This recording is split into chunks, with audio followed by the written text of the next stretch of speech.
gharama za usajili wa viwanja. Gharama za usajili wa viwanja inatofautiana. Kwa sababu ndo yote, kwa sababu kule mtapatika kamisheni ya ardhi.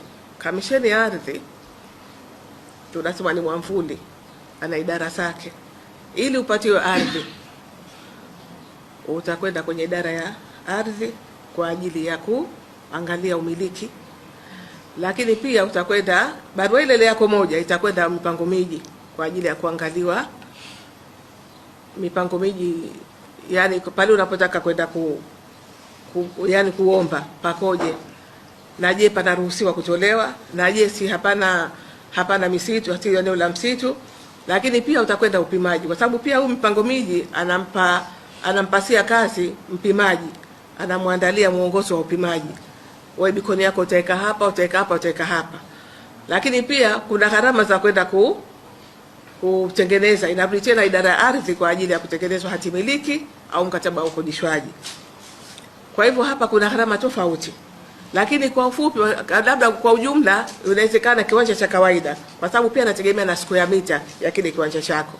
Lakini pia mfano ukifanya uhaulishaji, pia kuna gharama nyingine za uthamini. Kwa hivyo gharama ziko nyingi, lakini sio labda kama itakuwa ni hali. Pengine utaambiwa hapa kupima pengine itakuwa pengine 100,000, huku pengine kutengeneza hati miliki itakuwa. Kwa hivyo inategemea na kile unachokitaka na kile unachokiomba. Kwa hivyo zinatofautiana kwa mujibu wa ombi. Hata uthamini utaambiwa pengine uthamini wa nyumba ambayo unafanywa uhaulishaji ni 1%.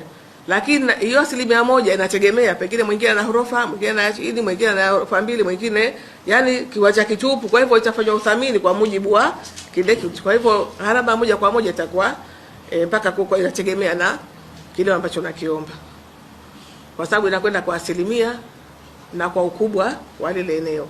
Lakini gharama ya hati miliki inakuwa ndio ile, kwa sababu ile inakuwa ni hati miliki itatoka moja tu.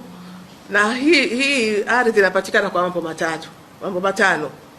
Kwanza utapewa hiba kwa mujibu wa sheria ya ardhi ya mwaka 92 namba 12. Utapewa hiba, anaweza mtu akakwambia tumena ardhi yangu hii hapa nakupa, lakini pia na taratibu zake hiyo hiba.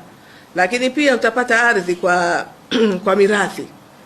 Umerithi wa mzee wako au kwa babu yako. Lakini pia kuna utambuzi. Huu utambuzi unafili uzungumza, huu 70,000 tu. Huu kwa sababu tunawasaidia wananchi kwa ajili ya kupata hizi ardhi kwa ajili ya manufaa ya wenyewe ya kiuchumi. Kwa hivyo ardhi ambayo hati ambayo iko wazi ni ya pesa, ni ya utambuzi 70,000. Na ndio ambazo hizi hazichukuliwi. Lakini tumeona kwanza hizi za utambuzi hazichukuliwi. Pengine mimi unakuja kunitambua niko kwenye nyumba yangu, nafanya shughuli zangu siku zote ni muda, lakini hati miliki sina, lakini nafanya shughuli zangu. Na kwa kweli sisi wa Zanzibar hatuna utamaduni sana. Sasa hivi kidogo afadhali, lakini sio watu wengi wanaenda kutafuta hati miliki. Ni sasa na lile ambalo la kuomba kibali cha ujenzi. Yaani tunakwenda tunaishi hata yani ni hivyo. Kwa hivyo utambuzi ndio una gharama hiyo 70,000. Lakini shengine utapewa mirathi, utapewa ardhi kwa ajili ya ugawaji wa serikali.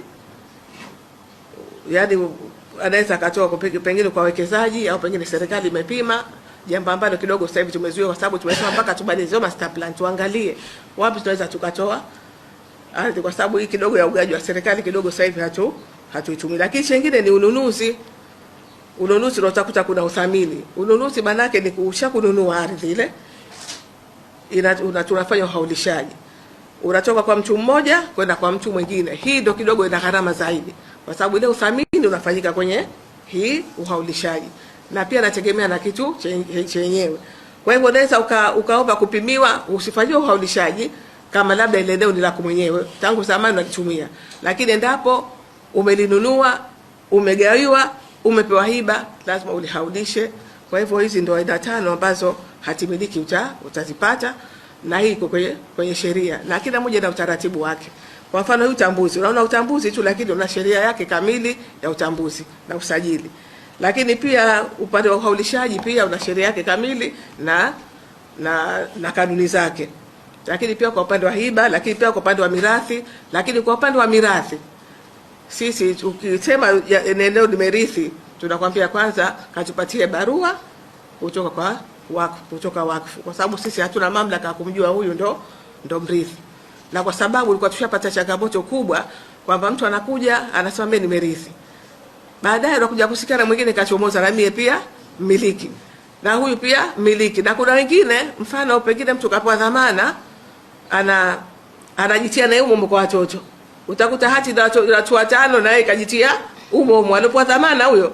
Kwa hivyo sasa hivi ukija tukwambia katupe, ukisema nimerithi tu katuletea barua kutoka wakfu. Ukija wote na sisi hatuna mamlaka kukuuliza kwamba wewe ilikuwaje wakfu akakupa hivi, kwa sababu tayari ndio kwenye mamlaka ya kutoa hizo hiyo masuala ya mirathi. Kwa hivyo ndio kwa upande wa hatimiliki.